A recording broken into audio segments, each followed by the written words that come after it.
Hello, everybody. My name is Zach Kenney, and this is ZK Live. I'm the owner of a painting company here in Rhode Island called ZK Painting, and this is our live show that we do. It's Sunday. We have Stephanie Young from Pro Image Painting. Hey. How are you? Good. How are you? I'm wonderful. Thanks. I should have good service. So good. I'm not sure what happened last time. I think Instagram's having some technical difficulties, but yeah. What's going on? Not much. How are you? I'm doing well. What'd you do? What was that? What'd you do today? We threw the kids in the pool. Nice. Yeah, we heated it up and threw them in. So that's about it. You? I just relaxed. I did a couple estimates, talked to some clients, unmasking a bunch of window panes on a door, loaded up the trailer. Never stop. No. Probably going to be here for a couple hours after this, wrapping up cap. Yeah. I don't have to do it tomorrow morning. Smart. You do that a lot, don't you? You guys fish cabinets off site and deliver them?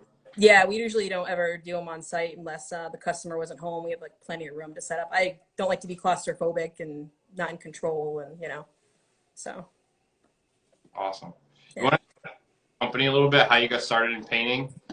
Yes. Pretty cool. Sure. Yeah.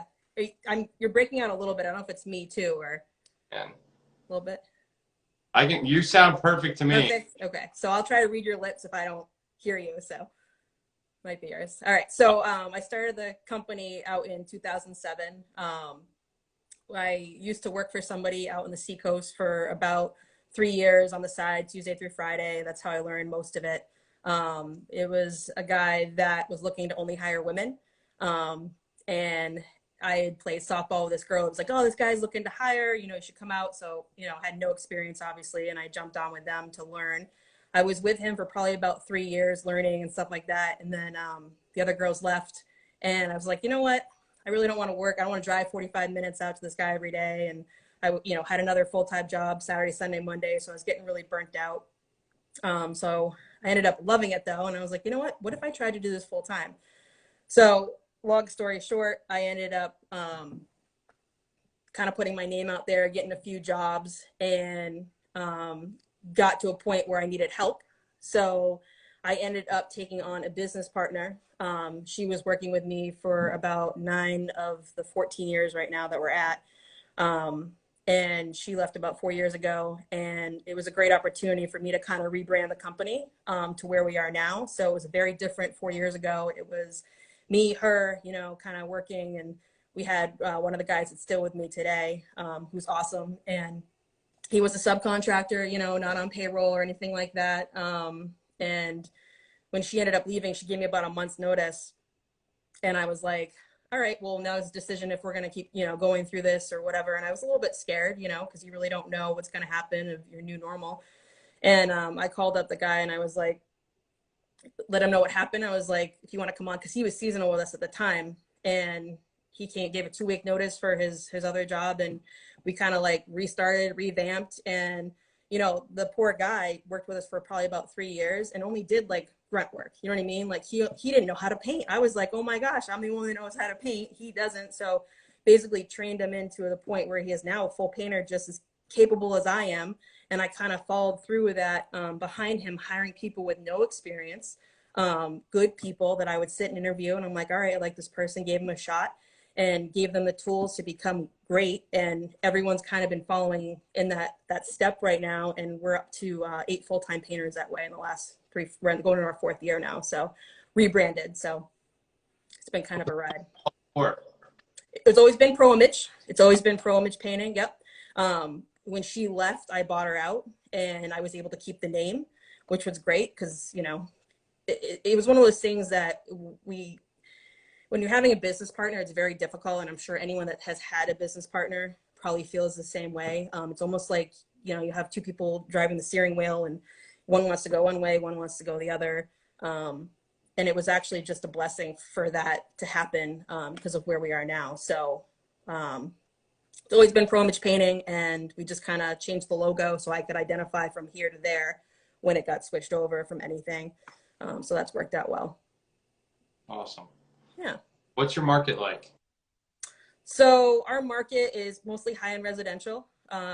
In New Hampshire, we are in southern New Hampshire, about 45 minutes north of Boston, to give anybody an idea of where we are. And we primarily work in Bedford, New Hampshire, which is about 25 minutes from me, and the surrounding towns.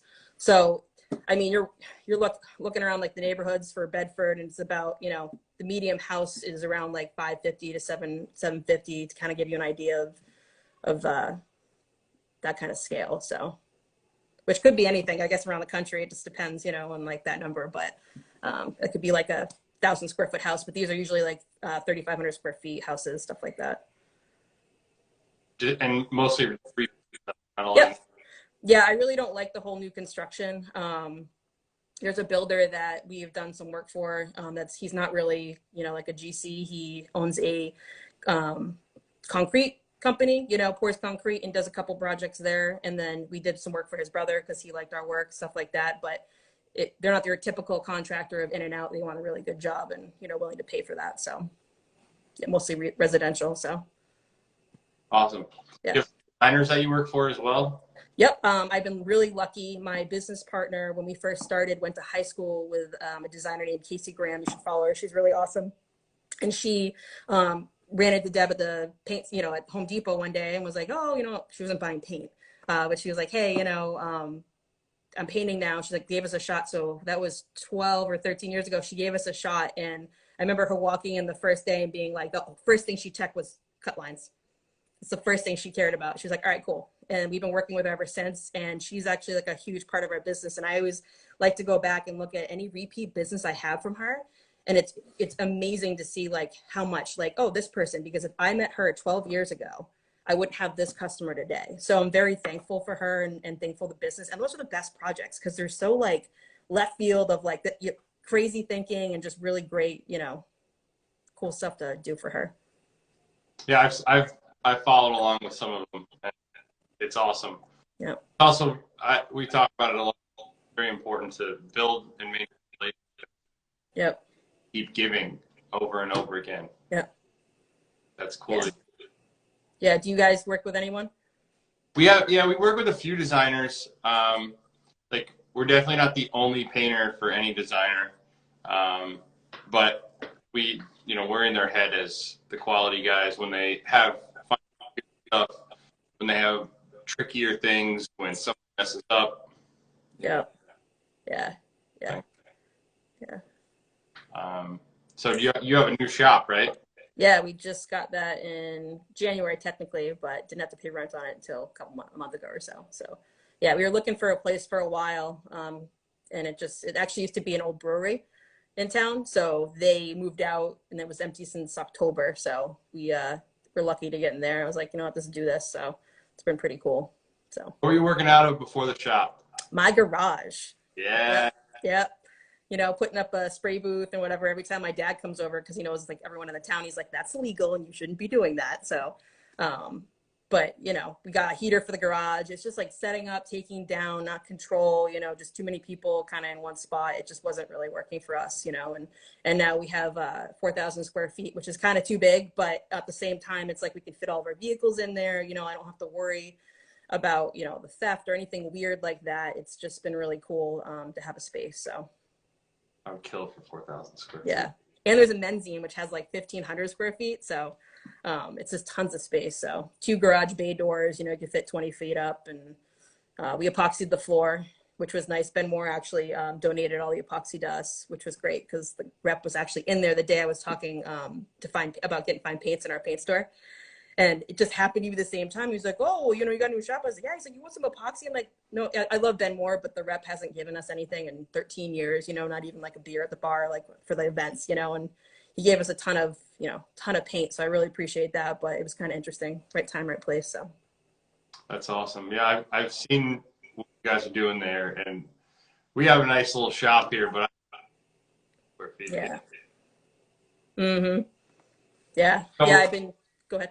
Tell me about your vehicles. I've been watching this fleet grow. Yeah.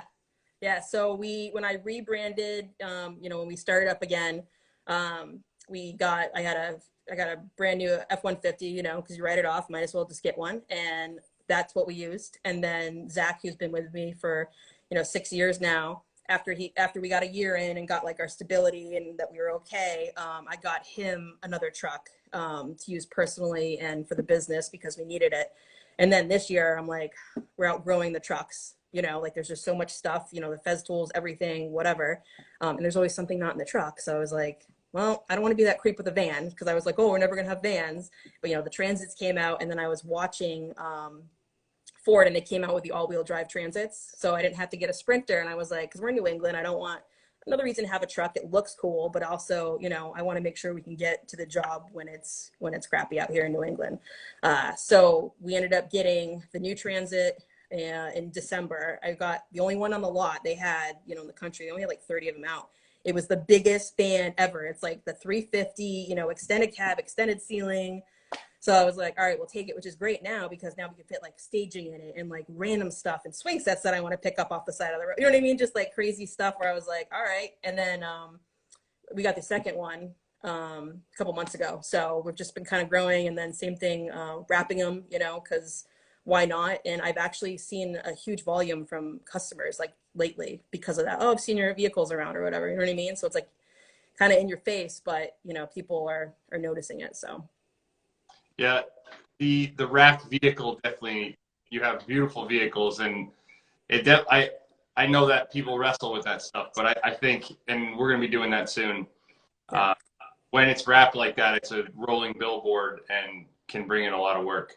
Yeah, I've really seen a return from it. So, and it was expensive, but we actually went through a company out of Massachusetts. So if you need somebody or whatever, you should really look at them because really simple, easy to work with.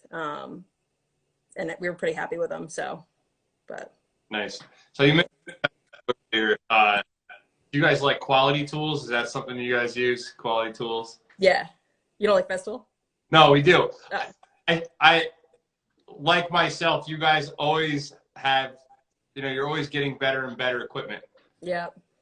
Can you tell me a little bit about your like equipment, like how you've grown into more and more expensive and nicer equipment, sort of what Sure. you're with equipment and tools? Yeah, sure. So when I had the business with my business partner, I had to get permission to buy anything. I wanted a Fez tool forever. I had to say, hey, let's get a Fez tool for 4 years. And the second I could afford one, I think it was like month one where I couldn't afford it, I was like, we're buying Fez tools. I told, you know, my guy, Zach, I'm like, we're going to go buy some Fez tools. We went down to the paint store, we bought like 2 vacuums and just like, our first one was like a Rotex 90, you know, like so we didn't even know anything about them, but had to have them. So we started with that. And then we ended up, you know, ideally you're like, oh, this is great, but you know, something else to form the trim, you know, stuff like that. And then we're, you know, pole sanding the walls. And I was like, well, the ETS 150 looks pretty nice. So we bought an ETS 150 and then we grew. So then I had to buy 2 ETS 50s. And then, you know, we've just been, you know, because that's what we used to sand the walls. So like, why would we like you know, pole sand the walls anymore when I can have it go right in a HEPA vac? And that's the other thing too, is that I remember going to a job that we didn't have a cord for to sand the walls. So they hand sanded the walls. And I go over there, these guys are covered in dust. I'm like, oh my gosh, like you totally forget like your level of what you used to be and how you get to that next level and be like, all right, like this is working and this, people notice this, and like your investment in your tools and putting it back in your business, it comes back, you know, like, I don't know. I put like most of my money back into the company because I just think it's worth it. So we have that, you know, and then we explored with some surf prep, you know, which we were super happy with. You know, we got sustainers for everything because I am super organized and I want to keep everything like, you know, tight and know where everything is. So we switched out some other stuff and everything's in sustainers. So it's all just right there. And we're always looking to improve, you know, that kind of habits and making us look cleaner and neater and organized, you know, because I always tell people they're not even looking at your paint job when they come into the room. They're looking if it's a mess. They're looking if you're taking care of their house, you know, like, and I didn't realize that until, you know, the guys were painting my daughter's bedroom one day and I come in, I saw dust on the floor. I didn't see the great job that they were doing. I saw dust on the floor, you know? So ever since then, I'm just like, people don't see that until the end. They're not going to see that, you know, the designer will come in and look at the cut lines and all that stuff because that's what you look for. But a customer doesn't know what to look for yet. They're looking for like their house to be neat and tidy. You know, I don't know. That's personally what I think. So I agree 100%. yeah. I talk about it all the time. I also agree with reinvesting back in the company. I've done the same thing of sort of just like taking these big leaps and, you know, sort of putting yourself up against the wall and have to like rise to the next level and rise to the next level. I think we have that in common of just like, hey, let's do it. Yeah. And build it, bigger, you know? Yeah. Yeah. That's awesome. How about sprayers? What? Yeah. So again, another thing before, we used to never spray ever. We used to hand brush everything, which is great. I love hand brushing, you know, because it's where we are now to see the quality. I think you really have to get good at brushing before you can kind of like dabble, you know what I mean? And then you get into spraying. So the first sprayer we ever bought, it was like, oh, we're gonna start spraying cabinets because we need to get more productive. This hand brushing stuff is just taking us forever. So we ended up buying a Fuji HVLP, so high volume of pressure to start with, you know, like this is great, whatever. And then we're like, oh, it's not really spraying through the sprayer. Oh, we gotta like start thinning it. And then you're like learning and going back and forth and different tips and all this stuff or whatever. Basically like, you know, learning curve, which is great. Because I've been able to teach all my employees that of that. And they were like, all right, this is great, but this is slow. So then we used to never spray exteriors either. We used to hand brush all of our exteriors. We were like the youngest old school crew like on the planet in New Hampshire. You know what I mean? Like it was just like ridiculous. People were like, you don't spray? We're like, no. And now we spray, you know, we increased our productivity. And the other thing too about spraying like outside, because now we use the airless outside, obviously. And I'm like, you know what? You get way more coating on that side when you're spraying, you know, like your mill thickness. Like I could sit here and dip and put it on all day, but I'm not putting nearly as much thickness that I could by just hand brushing it. So that, you know, as long as we're back brushing it in versus like hardy board, all that. But I found out that that's been like one of the things that we've been able to improve on our speed. And then, you know, Kremlin was out there. I'm like, oh, Kremlin, you know, same thing too. I'm going to buy it before I even know anything about it, you know? So we bought, you know, and the reason why I bought that big, which was hilarious because you're going to laugh because you guys laughed at my like giant air compressor. So the guy that I bought it from, which I probably saved $1,000 on out in like Michigan, he's like, yeah, you need like a 19 CFM or whatever. So I'm like searching the internet for this. And I'm like, oh my God, these are like huge compressors. So back and forth. And then I talked to another rep. He's like, yeah, you only need like 9 CFM. I'm like, great. So now I have like this huge compressor and I got gas, which is smart because we're going to spray on site. So if I couldn't like find the plug for the giant thing, you know? So we've been trying to get like, we haven't really used the Kremlin for a while. We used it for a huge interior, which is amazing. And we just put it at the shop. So we're going to try to get back into the Kremlin and stuff like that. But we've been super happy with the Tritex, the airless Tritex. I don't know if you've tried one of those sprayers, not yet, but they're suppose that the motor keeps up with the gun, you know what I mean? It's seamless. And I put it up against the Kremlin and it's like, their tips are pretty awesome. I don't know. You should really like just check it out because we've been super happy with that. And same thing, you know, we bought Titan 440 when we first started, when I didn't have any sprayers. You know, that's almost 4 years old. Nothing wrong with it. Like we beat the crap out of that. And then we bought a Graco this time last year, actually, because I'm like, crap, we need another sprayer. Like we're spraying outside, let's do this. And already like the side prime pump, you know, has been loose. So I'll probably only invest if we're going to get another airless, either a Titan or the Tritech. So we're kind of right there. But I look at like how many sprayers I have and I'm like, you can never have enough. Yeah. You know? Totally. I love my 440s. I have a number of them, had them forever. They are, like you said, they're just workhorses. In my experience, they never die. Yeah. One airless pump I've ever had die is a Graco. I know that's a whole thing. People go. Yeah. Yeah, but the Tritech, I was stoked with it. Like we sprayed inside and I was like, wow. I was like, in the tips, you know, we put the tips on that and I'm just like blown away. And the Tritech tips will fit on the Titan, but they won't fit on a Graco for the guards or whatever. So we've just been kind of using that kind of like experimenting back and forth. So, but real nice. And the tips are cheaper too. They're cheaper, about like $5 a tip. So, which was shocking. So. I have to get that out then. Yeah, definitely. Awesome. So you guys do a lot of cabinetry. How do you do your cabinetry? Can you walk us through that a bit? Yeah, so I've just kind of switched it up a little bit. Usually I'll grab them like on a Monday. What I've started to do now is grabbing cabinets on a Friday because I just don't like being pressured of the amount of time that's happening. You know, when you get there, you grab the cabinets, you want to clean, you want to sand, you know what I mean, and split them up. I kind of split people up into teams. So on Friday, we'll go and just take the doors down, and then we'll go back to the customer's house on a Monday, and that's when we'll start cleaning, sanding, masking.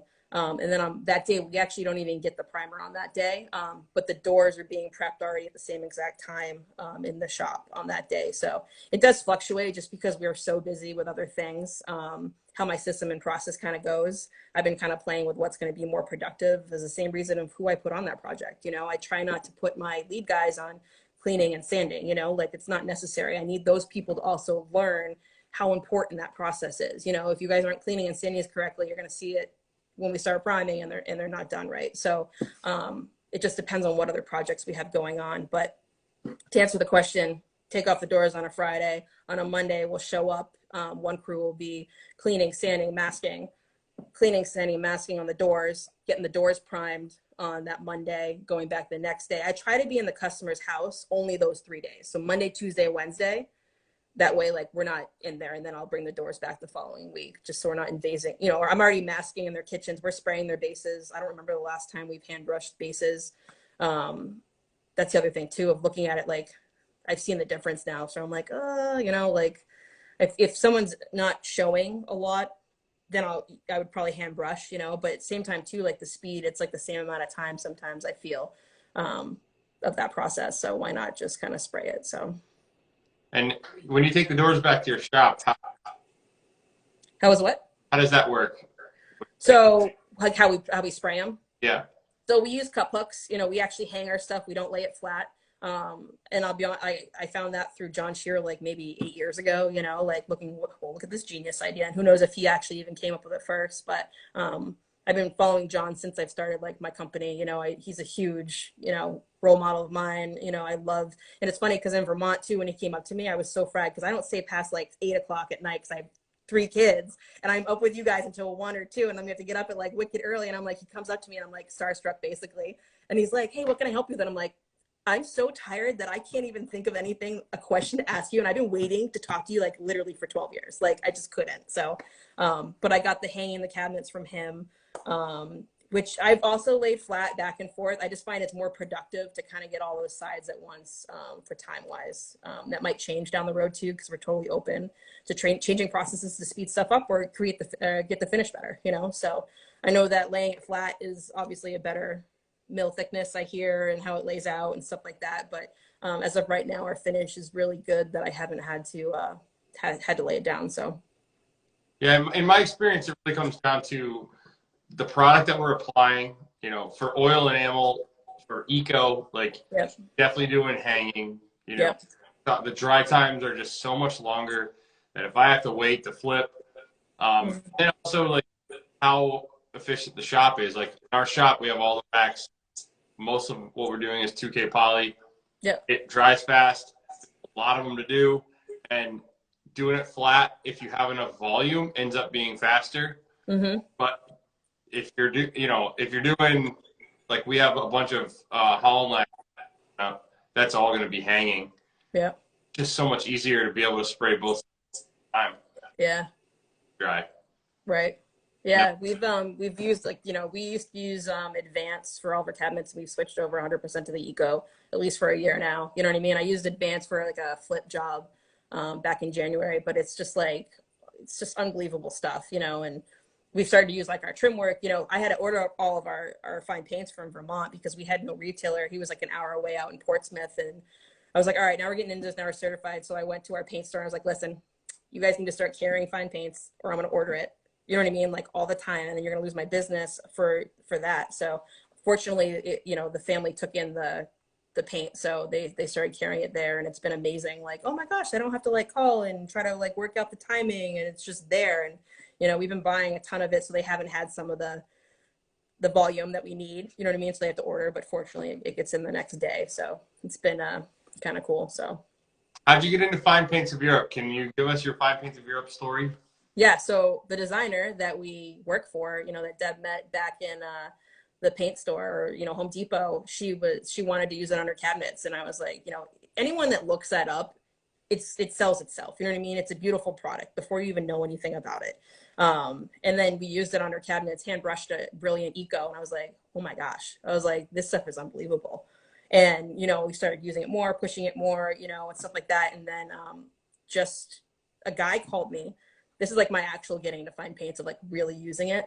This guy called me maybe like 2 years ago, summer, and he goes, hi, I'd love to get a paint, quote, whatever. It's like, I'm up in Hopkinton. And I'm like, listen, I used to go up that far. We don't anymore. Because again, when you start running a business, depending on what you have and whatever, I feel like you can make kind of more money if you're staying local. When I have 3 quotes, 5 minutes away, boom, boom, boom, done.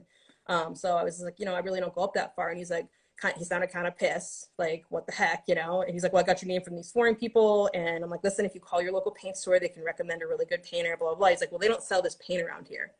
And I'm like, I bet you it's Fine Paints Europe. So I don't even say that. I'm like, oh, what kind of paint is that? And he's like, Fine Paints Europe. I'm like, I'll be up tomorrow.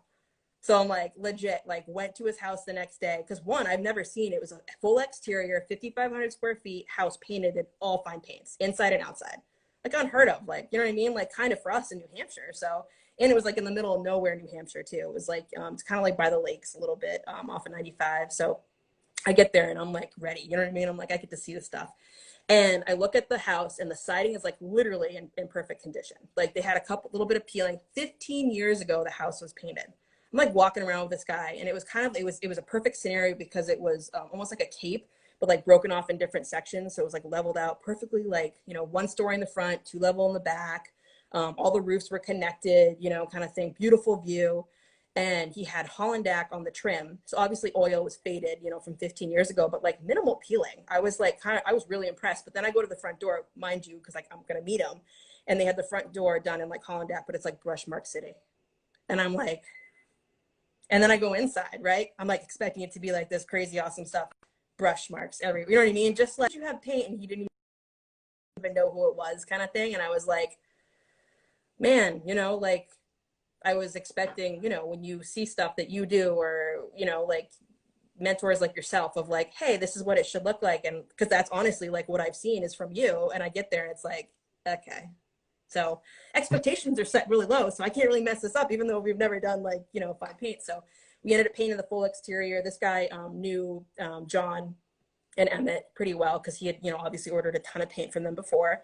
And he went up to have lunch with John and was like, I've never had a better painting company paint my house, and I've owned houses all over the world. He's like, you should, basically, like, because I'm like, I've been trying to get in the program. And he's like, oh, why aren't you? I'm like, oh, because you have to buy so much, or da da da, yada yada. So then he kind of like inched him, you know what I mean? And that's when I was able to get in the class, and I was like, this is amazing, So, and then I promised John, obviously, that I'm going to be pushing into that product because I believe in it. After you've seen it and used it, it's like the apples and oranges. So, Yeah, it's fascinating. Fine Paints of Europe has this amazing way of connecting like amazing clients.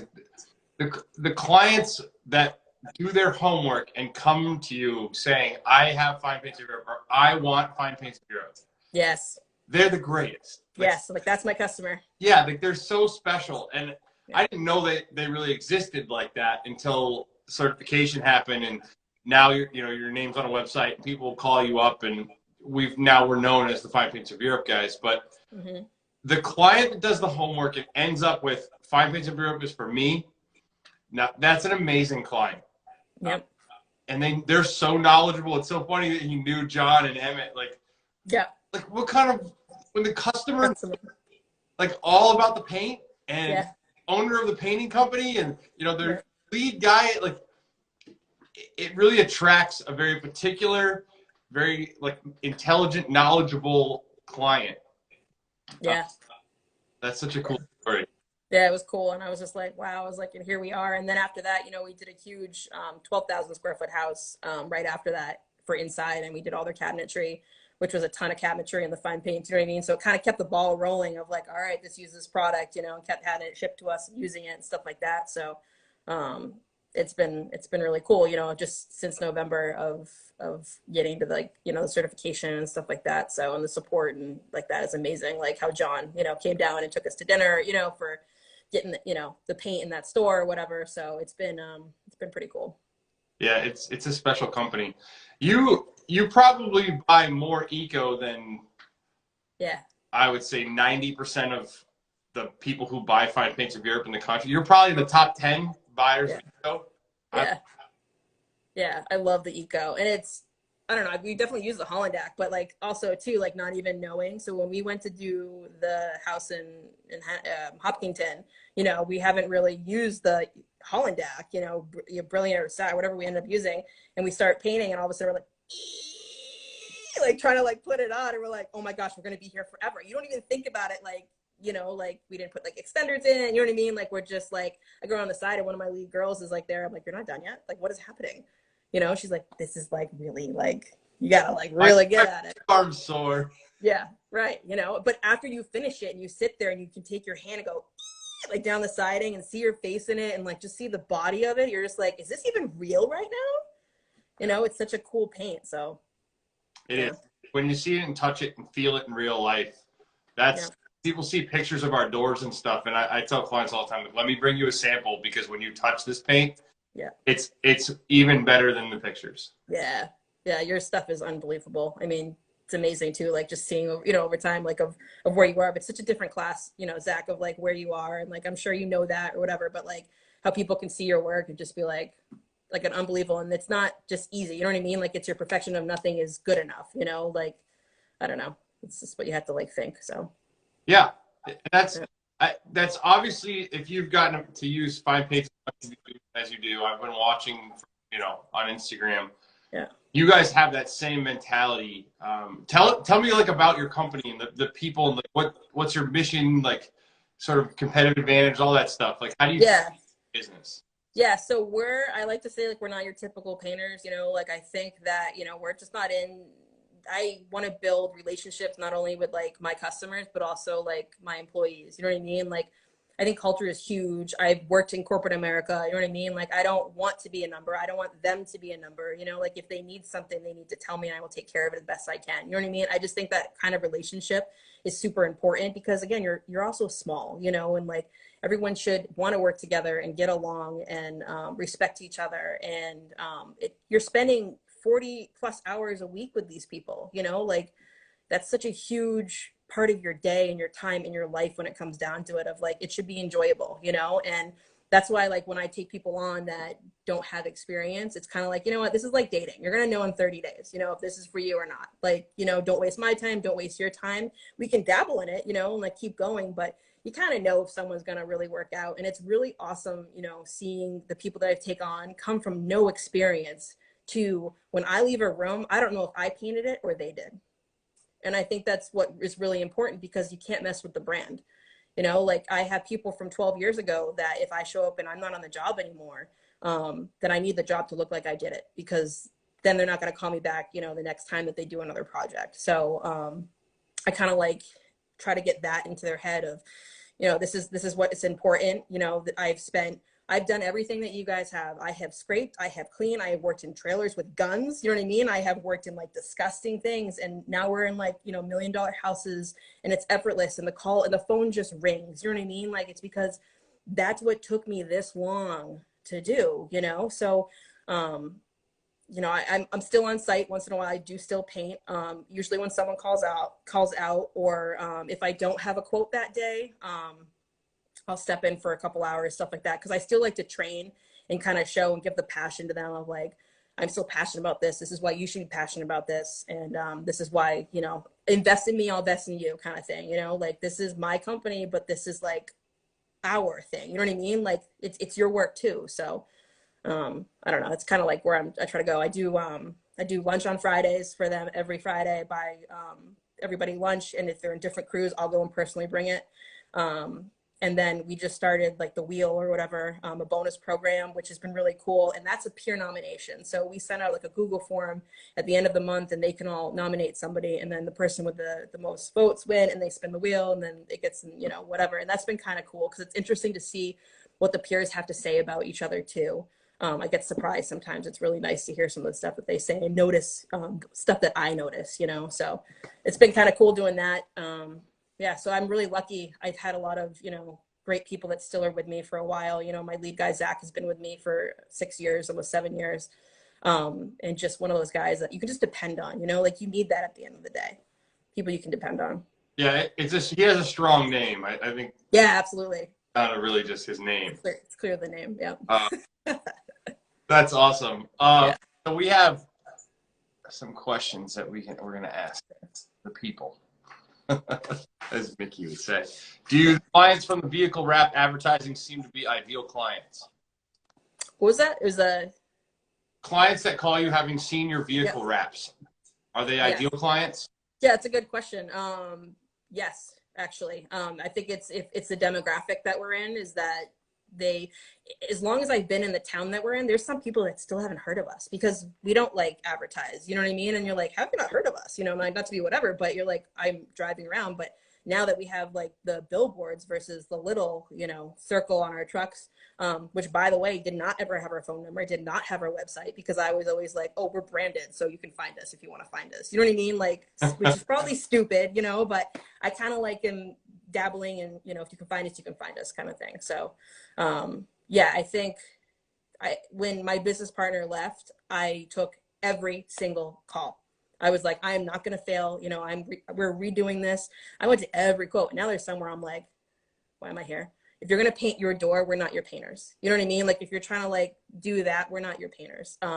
So we just started, you know, a minimum cap of where, you know, we're not going to come out unless this is the amount of work you need, stuff like that to kind of get people, you know, where you are. And same thing with cabinet painting. You know what I mean? Cabinet painting, like minimum charge, you know, because we take way longer than somebody else is going to come in and do your cabinets. And I know that. So I need the business to make so much money on that job to pay for the trucks and the rent and everything else and the bonuses.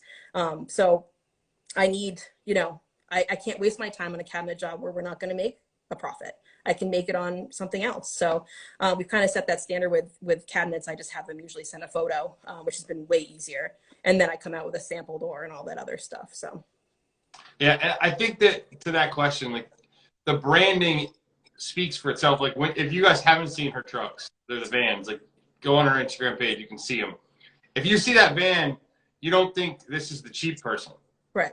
Like you don't make that phone call if you're in the market for the cheap guy. When you see an unlettered vehicle, or you know what I started out with, a Ford Taurus, or when I had a Toyota Highlander at one point with a magnet on the side. Yep. When you see a Toyota Highlander with a magnet on the side, you're going, maybe this guy's going to be cheap. Yeah. When you see the vans lettered up, you're getting the right phone call. So I think that answers that question. Yeah. How do you manage scheduling jobs for a season? Managing jobs for what? Sorry. Scheduling jobs for the season. For the season. So we just picked up House Call Pro. I want to say this almost full year, because we're at the point where I kept everything in my head. This is actually really scary. Everything is in my head, but that's how I operate. You know, like we have this, and it was getting too big for us. You know, we went from 3 people, now we're at 9 full-time painters. That I can't operate like that. You're absolutely crazy, you know. And I'm very big on customer service and making sure I'm there on time and whatever. I don't want to miss something. So we basically went to House Call Pro for our scheduling. Everyone's dispatch, which is really great. Then I dispatch 9 people. I used to text people like, hey, you're going here tomorrow. You know what I mean? And now it's there. And then if there are multiple jobs, it's dispatch, whatever. So in the summer, I kind of give the customer the month because we do a ton of exteriors. And I kind of give the customer the month that we're going to be there, which I'm usually on. And as closer we get to, then I'll give you the week. Just because with the rain and anything else that happens, it's just not really, even realistic to kind of give. I think, you know, we're just not at that point where I figured it out to give that kind of information. So that's kind of where we're at with scheduling. We're very similar. Yeah. Talked to a guy today. I'm like, I mean, if we're about 3 months out, maybe your project can get filled in, but like, I'm not gonna. We don't give hard start dates far in advance. It's just the nature of what we do. It's really difficult. I know to do, but. We don't have the ability to. Yeah. What are the best painter's whites for women? Whites? Yeah. So we don't wear whites. Everyone has to wear a Pro Image t-shirt, Pro Image sweatshirt. We have long sleeve shirts. And then I've never worn whites just because we're so different. So I just have everyone wear a khaki color and try to be as clean as possible. I just didn't want to fall into that category of the typical painter of what we've done. So we used to be all different colored shirts before my business partner left, because I'm like, hey, when I'm painting, I don't want to wear the same color shirt every day. Like I'm already wearing the same logo every day. So let's spice it up.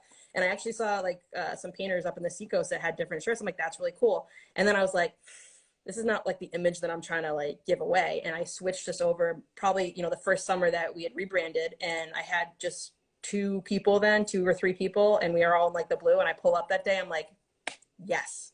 I was like, uniform, professional. I know who's here. You know what I mean? Like, so we do not wear painter whites. We just do khakis. No jeans, no basketball shorts. That's my only rule. I have a couple guys wear camo shorts or whatever, which is probably like a little bit different, but that's basically what we've kind of stuck to. So, awesome. Got another one here. Your wife asked. She said, "Make sure to let you know it's from her." Yeah. Ask her how often she gets her hair done. Me or her? How often do you get your hair done? Mine? I think it's like every 6 weeks when it's not COVID. I get highlights.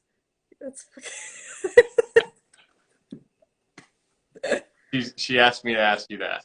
Okay. Let's see. Do you have more than an hour, or do you want an hour? No, I'm good. Yeah. We're gonna try to make these shows more of these shows 2 hours. We won't go 3 anymore, I promise people. But it's tough to get it all in. So people have asked some more questions here. Somebody asked, how bad has the COVID affected business in New Hampshire?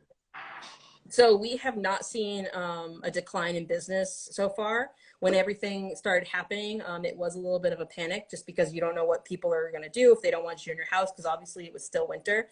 And I played it really safe. And I somehow got like 4 full interiors that were completely empty, like before this whole thing happened. So I don't know how lucky I am. We do a bunch of work for a local design store. So the people that we buy our paint from, we just started doing their in-house painting. So they remodel bathrooms, kitchens, and all that stuff. They were hit.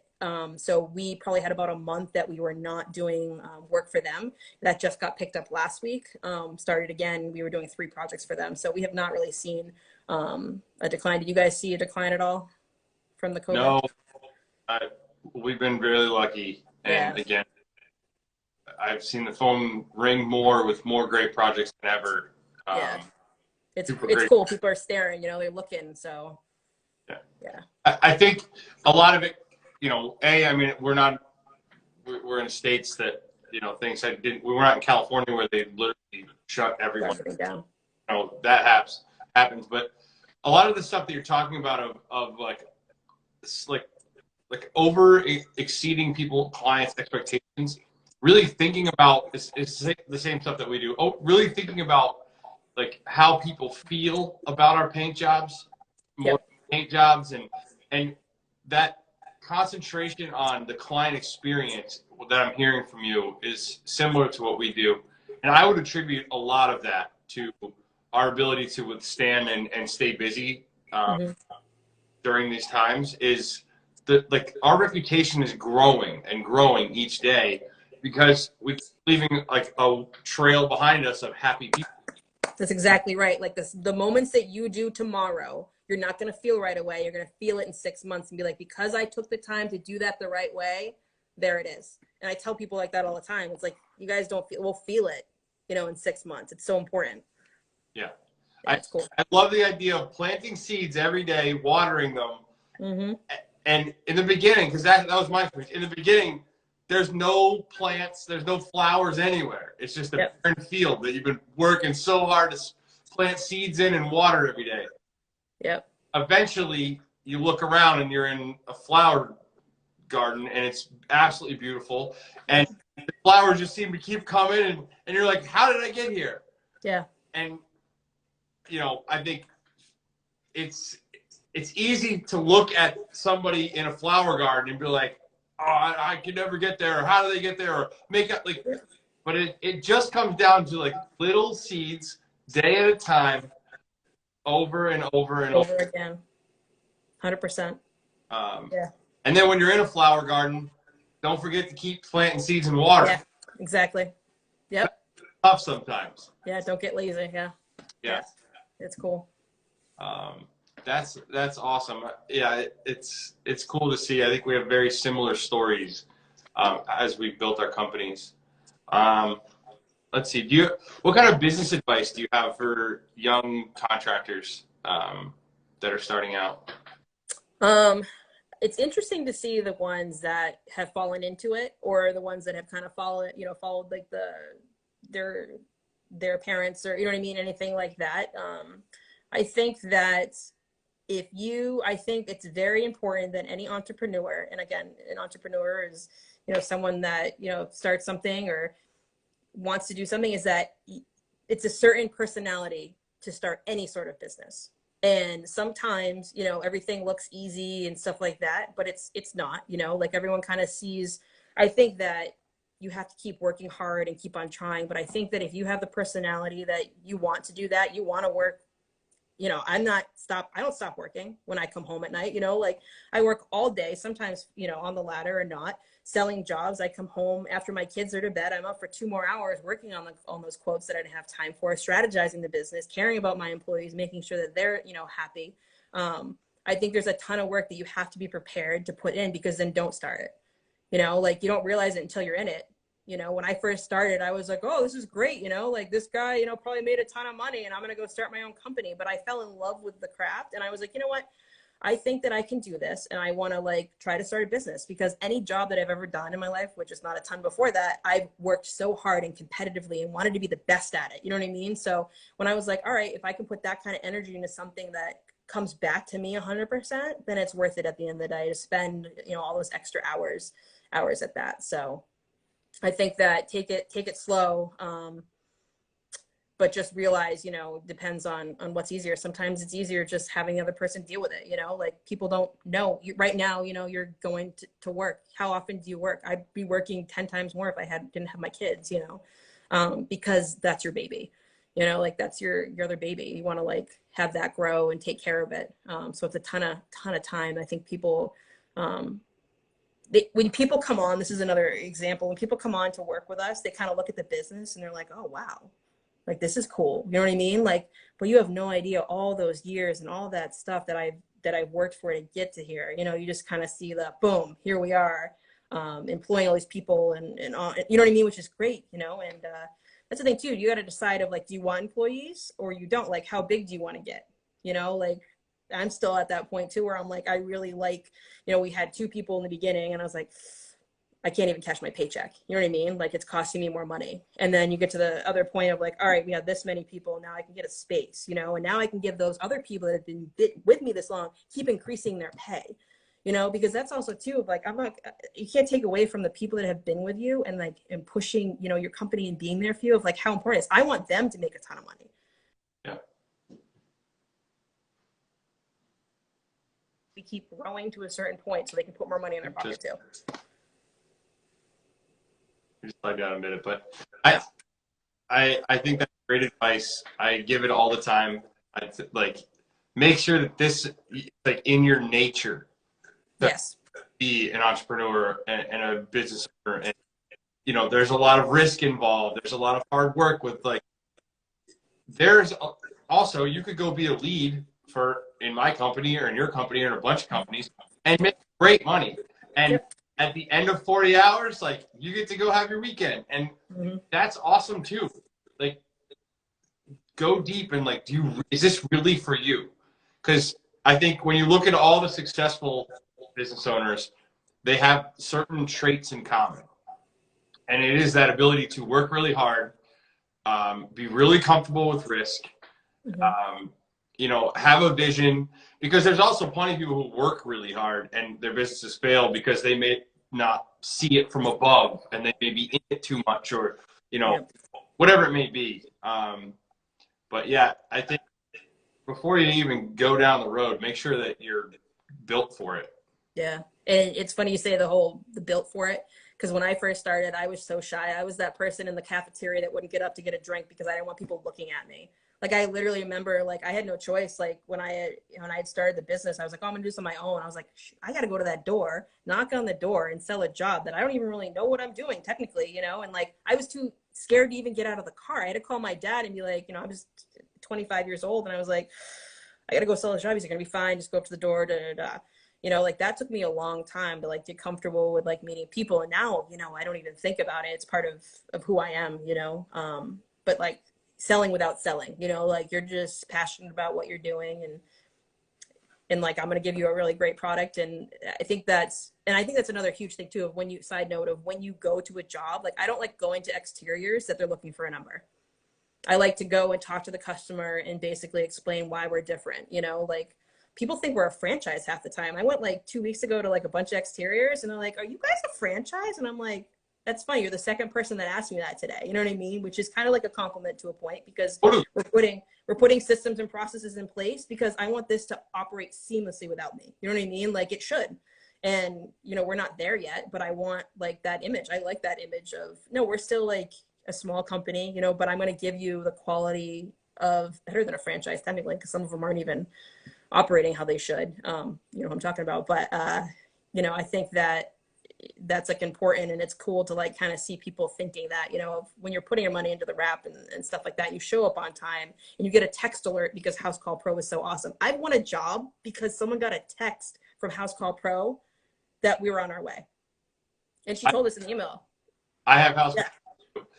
The reason I got House Call Pro is because of that feature and that feature alone. Yeah. When I'm on my way to an estimate, I click a button that says on my way. That says Zach is on his way. And the number of, because everyone has been stood up by a contractor on an estimate. Yep. And there's this like, well, I hope they're going to show up. Yep. And it's like, it automates that piece of the follow-up of like, hey, I'm going to be there. Yeah. You're not. And for you. Because like I got a guy yesterday that was like, oh, I forgot. You know what I mean? Like you didn't see other emails that came through. So I was on my way, but saved me like 10, 20 minutes of my time, because they weren't alerted. So it's kind of saves it on both ends. And when you schedule the estimate in that software, it's awesome. They get a text and an email alert. Yep. I'll be on the phone talking to the client and they'll get their text that's like, oh, Thursday at whatever. Plus you get to type in their address and it instantly puts the pillow up and you get to find, oh, they're in a 100 house. This is not our ideal client based off what they just said. Yep. Or like, ooh, this is a $9 million house I'm going to tomorrow. This is going to be like budget to do the kind of work that we're looking to do. Yeah. Yeah, I'm a fan of House Call Pro, just because of those like automated things. Yeah, it's awesome. It's such a different experience, and the employees like it because like they know where they are. You can put notes in, all that stuff. And it's funny because the guy that we worked through the painting company for the design, the electrician has House Call Pro. He's like, oh, you have House Call Pro too? I was like, yeah, you have House Call Pro. You know what I mean? Like it's such a thing where not everyone has it. And I went to do a quote for a customer that is a painter. He only does inside painting. And he's like, so what kind of software is that? You know what I mean? Like, he's like, that's pretty cool that it's in there. So people definitely recognize it. That reminds me, oh man, I'm supposed to call that guy. That guy that you're talking about, I think. Yeah. He like submitted a thing on my website, like wanted to get my opinion of you or your process on a or something. And I'm so busy. When that guy can't call, I was like, oh man. Yeah. So if you talk to him, tell him I apologize for not getting back to him. Sure. And I'll apologize for you not like giving an opinion on like my process. Like I can't, I should look it up. I don't remember exactly what he said. Yeah. But he was like, I don't know how, but he was asking me about you to vouch for you or something. Yeah. Which I thought was hilarious. Yeah. But it was one of 10,000 things that day, and I bet. Clearly it got forgotten. Yeah. It's funny that you say that. Yeah. All right. Well, before the timer ticks us off, why don't I'll sign off and I'll sign back in and we'll keep going. Okay, cool. Awesome.